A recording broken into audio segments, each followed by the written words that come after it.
بقرآني وإيماني وتكبيرات إخواني بقرآني وإيماني وتكبيرات إخواني أهز الكافر الجاني بقرآني وأحمي منه أوطاني بقرآني أهز الكافر الجاني بقرآني وأحمي منه أوطاني بقرآني وإيماني وتكبيرات إخواني بقرآني وإيماني وتكبيرات إخواني أهز الكافر الجاني بقرآني وأحمي منه أوطاني بقرآني أهز الكافر الجاني بقرآني وأحمي منه أوطاني بقرآني. عواطفنا. الحمد لله رب العالمين والعاقبة للمتقين ولا عدوان إلا على الظالمين، وأصلي وأسلم على نبينا محمد وعلى آله وأصحابه ومن اهتدى بهديه إلى يوم الدين. أما بعد، فقد قال الله تعالى في محكم تنزيله وهو أصدق القائلين: وما أمروا إلا ليعبدوا الله مخلصين له الدين. waxaan ku soo dhex jirnay ikhlaaskii arrimihiisa. waxaanu wax ka soo tilmaannay shayga ugu horeeyey aasaaska ah ee qofka looga baahan yahay camalka qabanaya inuu yahay ikhlaas. ikhlaas la'aan wax ma hagaago, ikhlaas la'aan wax ma tooso, ikhlaas la'aan wax lama hawaabiyo. sidaa darteed baa loo baahan yahay dadku inay aad iyo aad ugu dadaalaan camalkay qabanayaan inay alla dartii ula jeedaan. haddii arrintu ay naga noqoto in nala ammaano, cilmigeenna la sheegsheego, ummaddu ay aad iyo aad noo buunbuuniyaan oo qasad kaleba aanan lahayn, waa ka saarnay waana hoognay. camallada la qabanaya waxaa loo baahan yahay qofku inuu u sameeyo ilaahay dartii subxaana wa tacaala.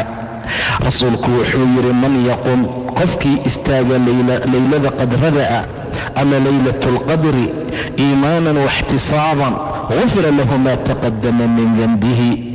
iimaanku waa rumayn, ixtisaabkana waxaa loola jeedaa waa dalab hawaab ilaahay xaggiisa uu ka dalbaayo.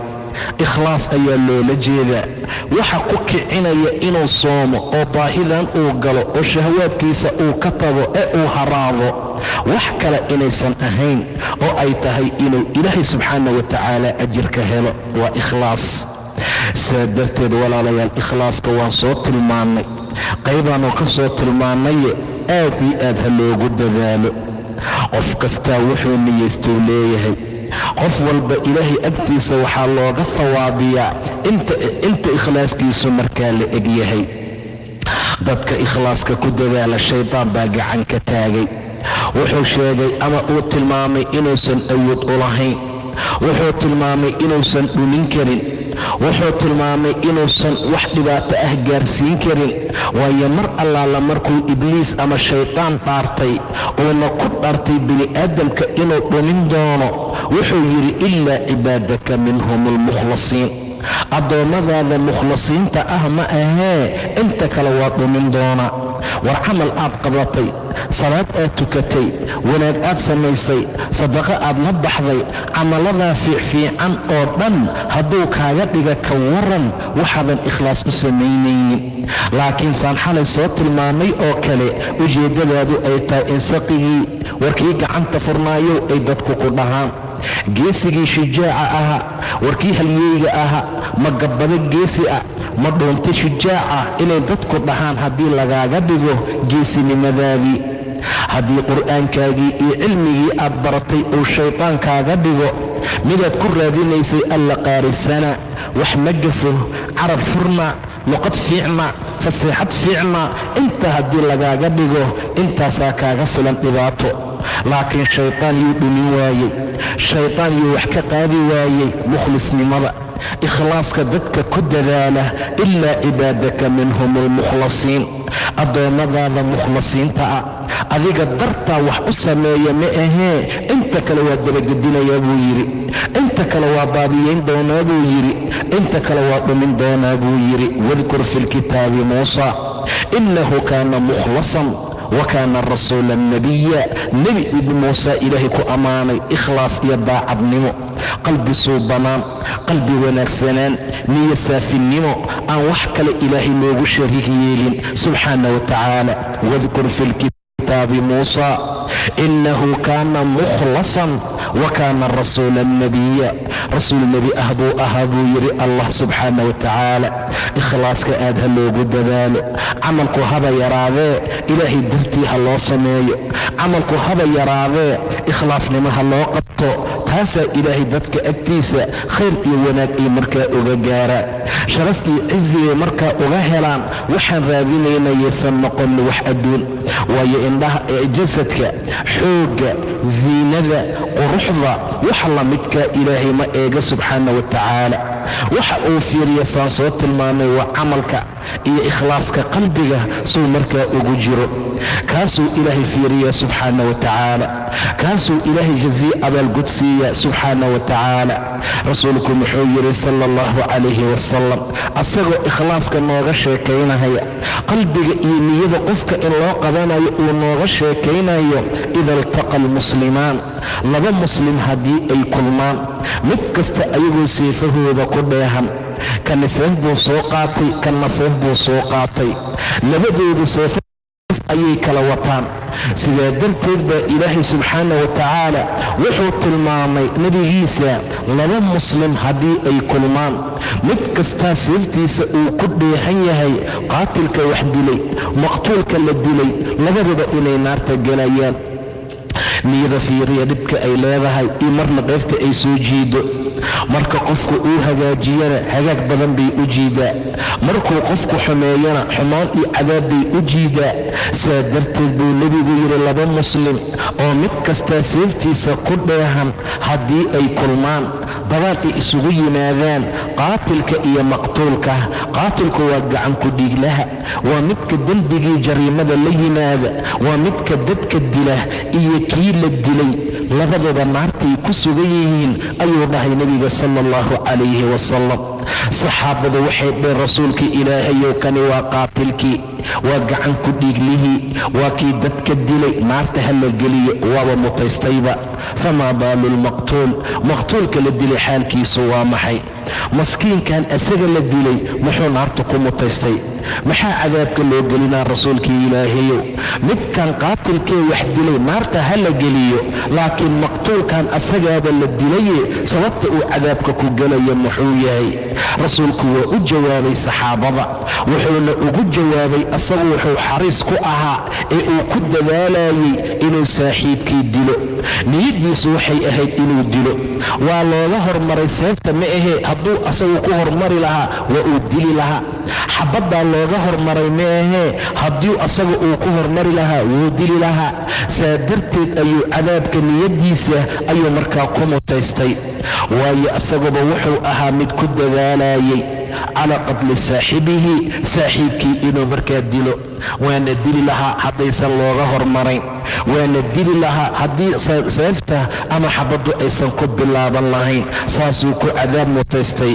niyadiina wanaajiya, camalkiina camal fiican ka dhiga. waxa ilaahay eegaya waa xagga qalbiga iyo quluubta ha dayicina. camalkaad qabanaysaan camal fiicanoo ilaahay agtiisa raalli looga yahay ka sameeya oo ka dhiga. taasaa ilaahay dadka khayr iyo wanaag fara badan ku siiya. qof kasta qofka kale intuu ka ikhlaas fiican yahay, alla dartii uu wax uga samayn og yahay, ilaahay waa uga dhow yahay, waana uga ajri badan yahay subxaanahu wa tacaala. istustuskuma wanaagsana. aladiina hum yuraa'uun wayamnacuuna almaacuun, waa dadkuu ilaahay weelkii cadaabka u ballanqaaday subxaana wa tacaala. waa dadkuu ilaahay u ballanqaaday in cadaabka la geliyo bacdamay xaaladdu saa tahay. ikhlaaskaa lagu dadaalaa. facbud illaaha mukhlisan lahu ddiin, rabbigaa caabud adigoo cibaadada u baraxtiraaya, waxna aadan ugu darayn ayuu yidhi ilaahay subxaanahu wa tacaala. bacdamaa saas ay tahayaa waxaana laka rabaa wax kastoo aan raadinayno in ilaahay dartii aan u samayno, inaan rabbi camalkeena uga barax tirno, in rabbi subxaanahu wa tacaala camalkeena aan uga dhigno camal saafi ah oo asaga dartii iyo wejigii loola jeedo subxaanahu wa tacaala. sababtu waxay tahay khayr iyo wanaag oo dhan wuxuu ku dhex jiraa ikhlaaskaaga, wuxuu ku dhex jiraa saad ilaahay ugu dhowaato, wuxuu ku jiraa saad ilaahay subxaanahu wa tacaala camalkaaga aad uga ilaaliso shirkiga, istustuska iyo waxyaabaha lamidka ah oo dhan. inama alacmaalu biاnniyaat wa inamaa likulli imri'in maa nawaa. camal kasta niyadaa laga fiiriyaa, qof kastana wixii uu niyeystay ayaa la siiyaa buu yidhi rasuulka sala allahu calayhi wasalam. qofkii niyadiisa iyo hijradiisu alla dartii ay ahaato, rasuulka inuu caawiyo ou gacan ku siiyo oo diintan ilaahay u soo diray uu ku kaalmeeyo, hijradiisu abaalkiisa alluu ka qaadanaa. qofkiisa hijradiisu ay noqoto adduun inuu helo ama uu naa guursado wax kale uusan niyadiisa ku jirin, fa hijratuhu ilaa maa haajara ilayhi. asagana wuxuu u hijrooday ayuu leeyahay ayuu dhahay rasuulka sala allahu calayhi wasalam. abuu hurayra rasuulka wuxuu ka sheegay sala allahu calayhi wasalam inuu rasuulku yidhi ilaahay wuxuu dhahay ana agna ashurakaa'i, shurakada mid ka kaaftoon baan ahay can ishirk, shirkigooda xaggiisa. dadka wax wadaagooda anigu waa ka kaaftoomaa, mana u baahni buu dhahay ilaah subxaana wa tacaala. ana agna ashurakaa'i can ishirk man camila camalan ashraka fiihi macii hayrii taraktuhu wa shirkahu. xaaladaasuu tilmaamay ilaahay subxaana wa tacaala, oo wuxuu leeyahay dadka wax laysugu daro anigu uma baahni, waa ka kaaftoomaa, uma rabo, wax aan ku darsanayaa malaha.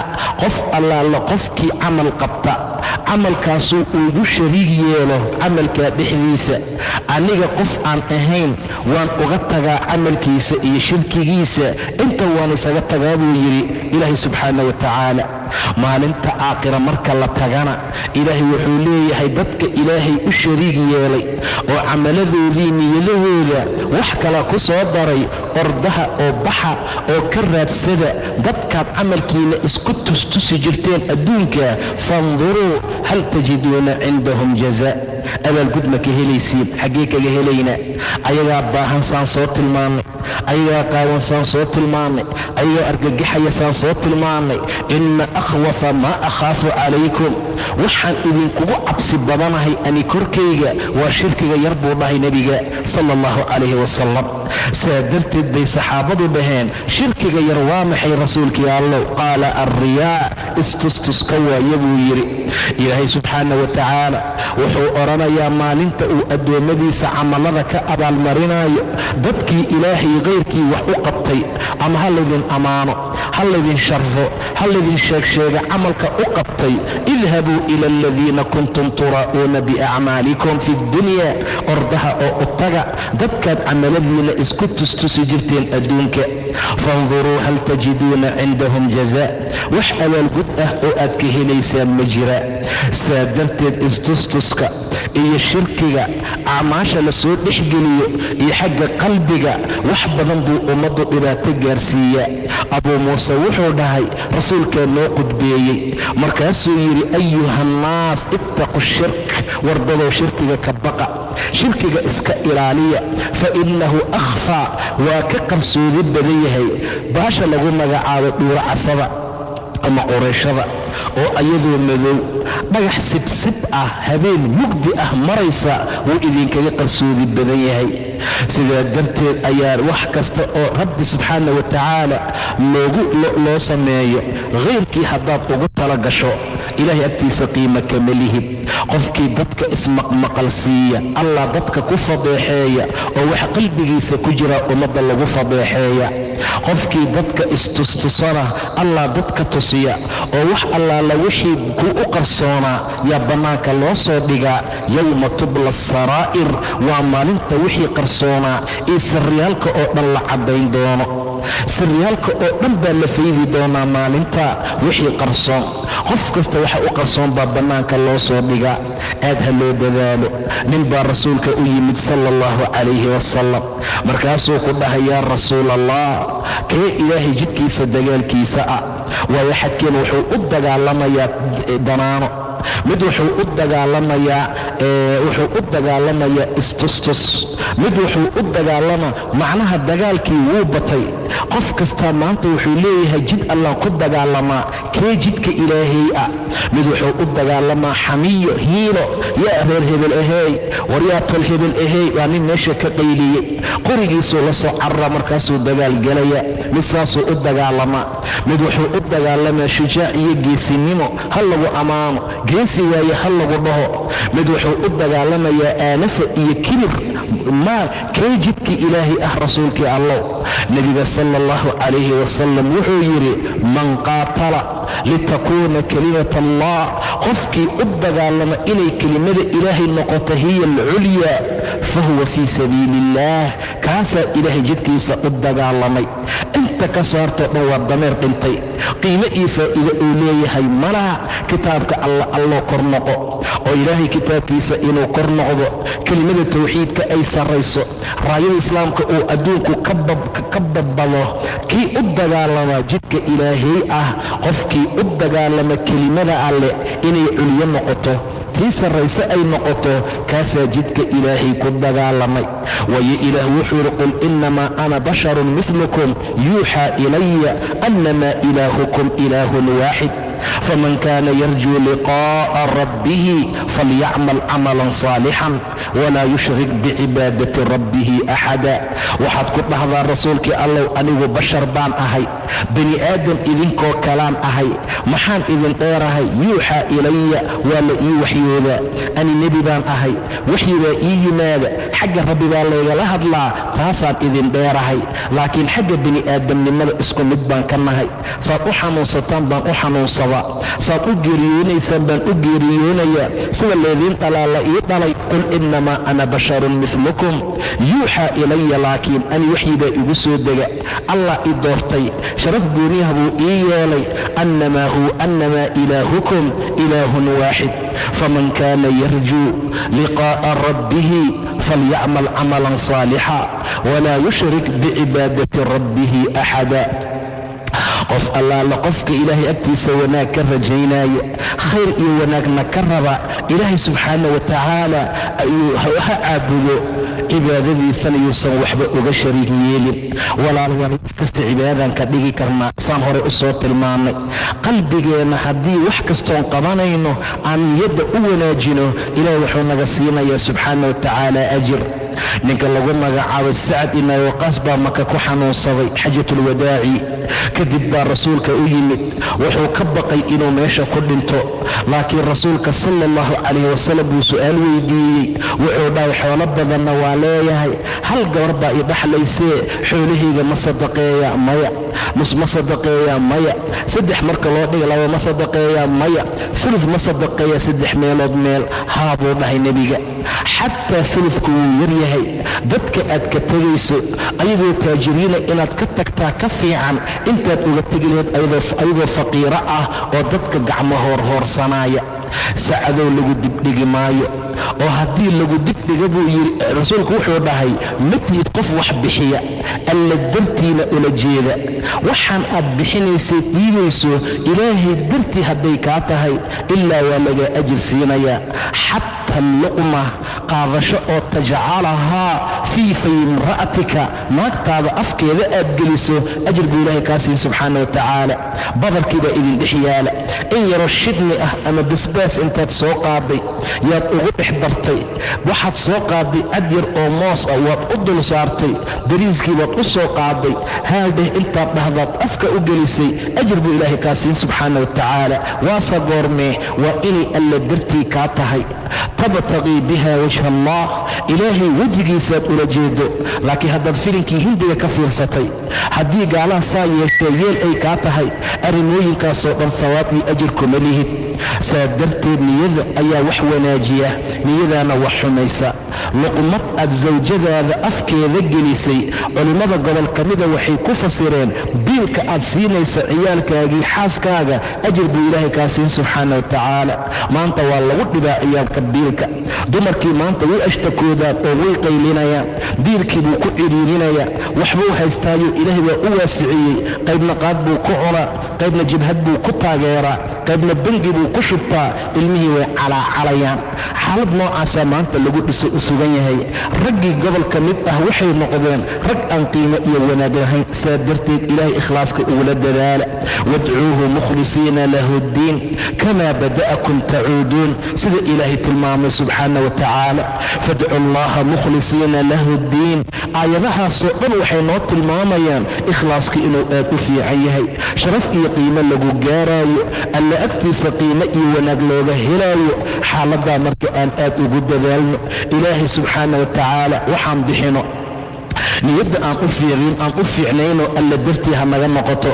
inamaa nudcimukum liwajhi illaahi laa nuriidu minkum jazaan walaa shukuura. laa nuriidu minkum jazaan walaa shukuur. waad mahadsantihiinna idinka dooni mayno, mana idinka rabna inaad hadhow noo soo gudaan. dar allaan idiin quudinay, cuntadan dar allaan idiin siinay. saasaa loo baahnaa oo ilaahay agtiisa loogu dhowaadaa, oo aakhire lagu fakadaa, oo lagu badbaadaa, oo ilaahay uu ku soo gebagabeeyey. fawaqaahum allahu shara dalika alyawmi walaqaahum nadratan wa suruura. sharta maalintaa jirtuu alla ka ilaaliyey, sharta maalintaa jirtuu alla ka dhowray. wuxuu la kulmiyey farxad iyo suruur ayuu yidhi ilaahay subxaana wa tacaala. yeeyihiin waa dadka camalkoodii wanaajiyey, ikhlaaska ku dadaalay, rabbi subxaana wa tacaala dartii wax u bixiyey. laakiin maanta waxaan bixinayna meel bay noogu qoran tahay, hadhow inna loo soo gudaan rabnaa. diraca ay maanta gabadha arooska geysay ama islaanta meel bay ugu qoran tahay. gabadheeda marka la guursanayo kaasoo kale rabtaa in loo keeno. hadday xaaladdu meeshaa taagan tahay, see ilaahay agtiisa ajir looga hela, see thawaab aa ku helaynaa. ikhlaaska dadka ku dadaalo xumaantaa laga leexiyaa. yuusufaa gabar guri ku xiratay, waxay damacday inuu xumaan iyo fawaaxisho ku sameeyo.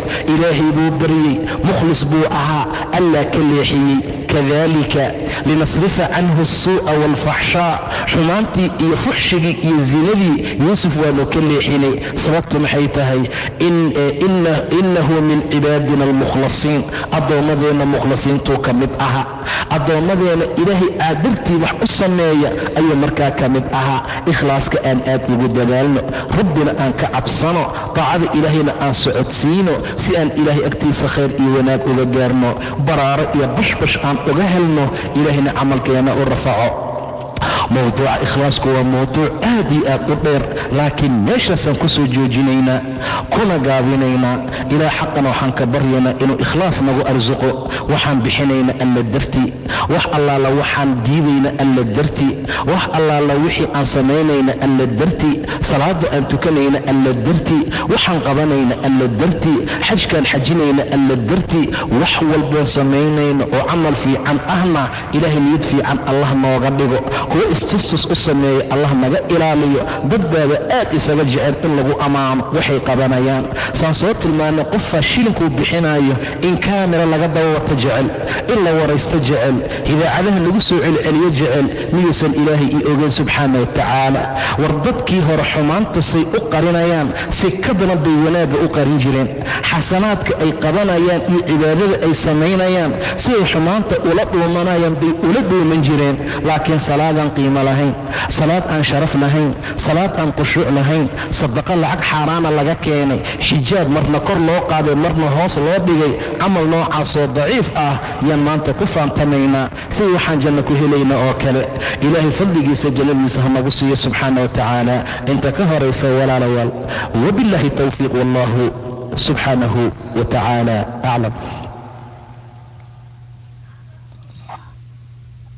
الله أكبر الله أكبر الله أكبر. جزاك الله خير شيخنا الشيخ حسن إبراهيم عيسى إلى ميزان حسنات تكون صار. الشيخ حسن هل سؤال آيات جرتكلية، هل سؤال إن شاء الله تعالى حتى أدعوك في مقلة إن شاء الله تعالى واضح بإذن الله تعالى. سؤال وحيل هذا هي مرة قاركود عمل أن آيات جعل إنا قطع خير laakiin haddana niyadda waxay iga soo dhexayso camalkan amaysan kaa ahayn maxaa la yidhahdaa ikhlaas. markaa sidaas daraadteeda ayaa waxaa dhahaa ayaa iskaga dhaafaaba an camalkan ama istustus kaa tahay iyo waxyaalahaas ayaa qalbigeeda kusoo dhaco, waxaan is arkaa inaa camalkii marka dambaba iska dhaafayba. maxaa igula talin lahayd? hal su'aal uga jawaabay ku sii jiray amal qabanaya marka camalkii wuxuu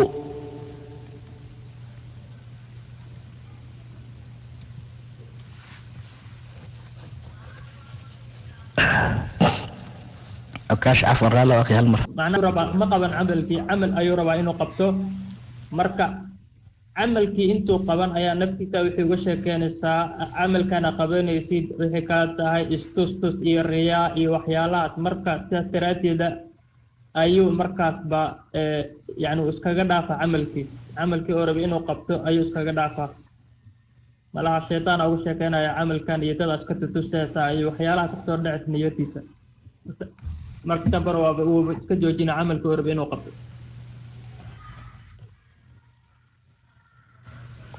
bismi illaahi raxmaan raxiim. sida aad sheegta waaye mararka gobolka shaytaanku wanaag maba kuu rababa. haddaad damacda camal fiican inaad qabataan alla istustusaysaa dadkuu ku leeyahay.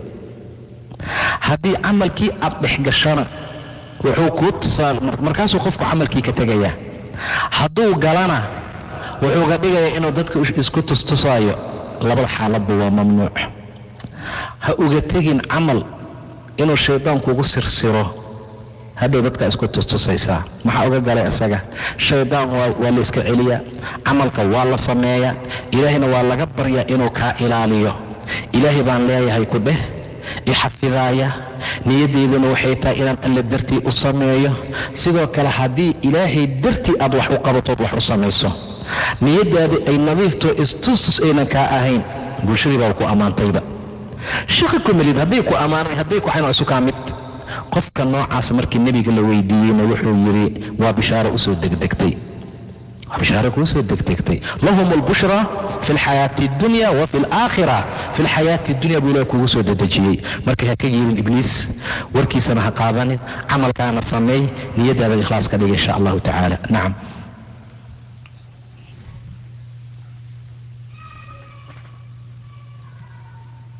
جزاك الله خير شيخنا شيخ حسن إبراهيم عيسى.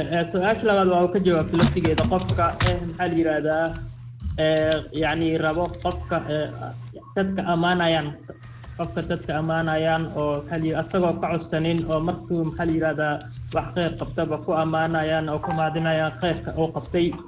qofkaas laftigiisa macnaha ma ka mid noqonaysaa riyaa iyo istustus waxyaalahaas amay ka noqonaysaa laftigiisa? yani dad waxaa jiro mararka qaarkood wixii lagu ammaanay aadna ugu sii farxo, dad kale waxaa jiro ayaka laftigooda oo yani meelaha bulshada sida facebooka iyo hateemaha qanshaqaasina message like wax la yiraahdaa jiro, macnaha suulka la saarayo marka maxaa la yiraahdaa oo ku farxay oo raadinaya maxaa la yiraahdaa in loo saaro suulka waxaa soo qortay iyo waa macnaha like camal marka dadkaas laftigooda maxaa kula talinaysaa haddii aad fahamta? cafwan. bismi illaahi raxmaan iraxiim. taa laftigeeda waasaan hadda tilmaanay. arrintaas waxay dhici karta marka hore kamida tacajub inuu qofku ka geliyo. rasuulku wuu diidi jiray dadka la ammaano. haddaad aragtaan dadka ammaanaya wejiga caro uga fardhiyuu dhihi jiray sal allahu calayh wasalam. madaaxiinta waxaa jiri jiray ummad dadka ammaana, madaxda inay ammaanaan, wiilasha la dhalo, waxyaaba badan oo noocaas oo kale ah. xaaladdaa la isaga digi jiray. rasuulka sal allahu calayh wasalam way jiri jirtay dad uu ammaano, laakiin waa qof rajo fiican laga leeyahay, taqwada iyo iimaanka ilaahay siiye weynaantiisa aan tacajub ku gelaynin. laakiin dhammaantiin waa isla yaabnaa. maanta haddii lagu dhaho alla fiicana, alla gabadhaan saan aha, waaba isaga dardaraysaa, socodkii halaynaysaa, labiskii halaynaysaa, wixii oo dhan xalad noocaasaa markaa jirtaa. marka insha allahu tacaala qofku inuu aad iyo aad isaga ilaaliyo. qofka qof ammaanaya haddii lagama maarmaan ay noqoto buu dhahay nebiga, saas iyo saas baan u malaynayaa hebel, ilaah baana xisaabtiisa garanaya, intaa ha ku daro oo ilaahay baa yaqaana subxaana wa tacaala. marka xaaladdu waa sidaa. laakiin maanta meel khatara la marayaa. carafa ka taagan saasuu kaamir isugu hayaa, waa ducaysanayaa mid buu dhahayaa banka carfaan istaagayaa ama jabaluraxme isawir. heer waxaa la marayaa masaajidka maanta qofka tukanaya saa inuu isugu qabto mataqaanaa baasha sawirka ah. maxaa dhacay xaaladahaas oo dhan? maxaase heerkaana gaarsiinayo walaalayaal? ilaahay subxaana wa tacaala miyaan loo samaynaynin camalkan? madadaan rabnaa inay sulal noo taagtaagaan keliya? ma waxa ujeeddadeennu tahay inay bani aadam suul jinni iyo suul insi wuxuu yahay ma naqaane waxbaa meesha lagugu soo taagayaa. kiibaa marka isaga daydaysanaa oo u riyaaqnaa oo laga yaabo qofkii inay tacajub geliso. marka waxaan dhihi lahaa inta laysqarin karo ha laysqariyo, inta laisliidi karo ha laisliido, inta ammaanta laga fogaan karna ha laga fogaado. adoo saa uga cararaay oo saa u diiday oo saa u nacaya yaa laga yaaba inay kaa daba timaado. ilaahi subxaana wa tacaala bashaar uu kugu soo dedejiyey waaye. laakiin qofka dhibaatada leh ee niyaddiisa xumaanayso waa qofka u dadaalaya. waa dadku ilaah yidhi wayuxibuuna an yuxmaduu bimaa lam yafcaluu, waxay jecleen in lagu ammaano waxaysan markaa samaynaynin. ilaah naga badbaadiyo tacajubka isla weynida, ikhlaaskana allah nagu arsuqo. wabilaahi tawfiiq, wallahu aclam.